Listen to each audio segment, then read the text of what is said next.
ဖွယ်ထားပါတယ်အခုရက်ပိုင်းကကားတွေကဈေးတက်နေတာဗျာ high jet ကားတော့900စွန်းပေးရတယ်အဲ့ဒါတော့2005 model ကားတော့ဝယ်လိုက်တယ် engine တွေပါတယ်ဘလုံးပြင်ပြီးသွားပြီပေါ့နော်အိမ်သုံးကားပေါ့နော်လုပ်ငန်းသုံးကားလုပ်ငန်းဆိုတာလည်းလို့ဝိတ်များတာတော့မဟုတ်ဘူးပေါ့နော်ဒီတိုင်းပဲအိမ်သုံးကလေးအချိုးပိုးလို့ဝယ်လိုက်တာမန်းထားတာက400လောက်ဝယ်400လောက်သုံးမယ်ပြောထားတာ900ကျော်လောက်မနိုင်မနည်းသုံးလိုက်ရတာပေါ့နော်ကားစီးတွေကတက်နေတယ် high jet ကားစီးမချဘူးအတွေ့အကြုံလေးများပေးတာပါဘလုံးတာယာတွေလည်းကောင်းတယ်အထက်ကလည်းဘလုံးကောင်းတယ်ပစ္စည်းလည်းတန့်တယ်ဆိုတော့လေယူလိုက်တာကိုယ့်အတွက်အိမ်မှာတစ်စီးရမရှိမဖြစ်လို့ရတယ်ဆိုတော့ကားတန့်တော့ဒီ body တန့်တယ်ကားတန့်တယ်ဘလုံးတန့်တယ်ဆိုတော့ယူလိုက်တာပါ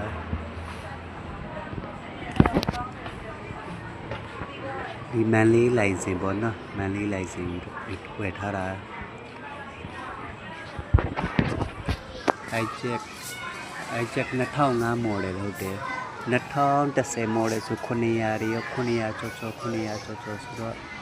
အခုဒီအိမ်တော့အတွက်ကိုနိုင်ဘလောက်ဝေးနေနေတယ်ဝယ်လိုက်တာပါ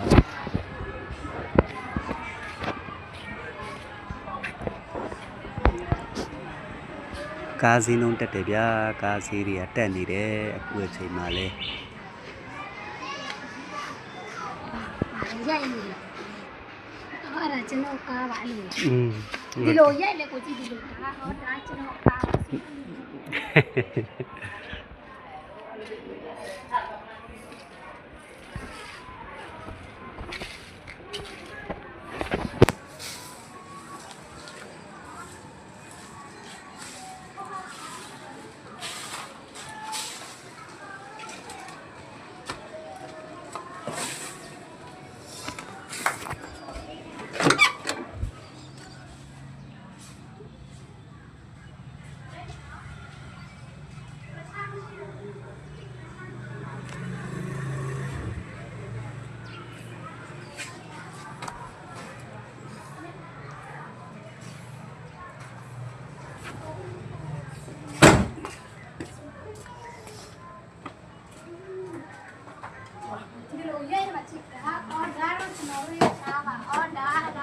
ကျွန်တော်တို့ရဲ့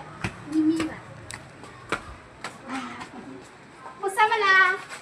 2000ရှိတယ်အရင်တော့1500တော့ပဲရှိတာခုနကဈေးတက်သွားပြီဈေးပုံကြီးတယ်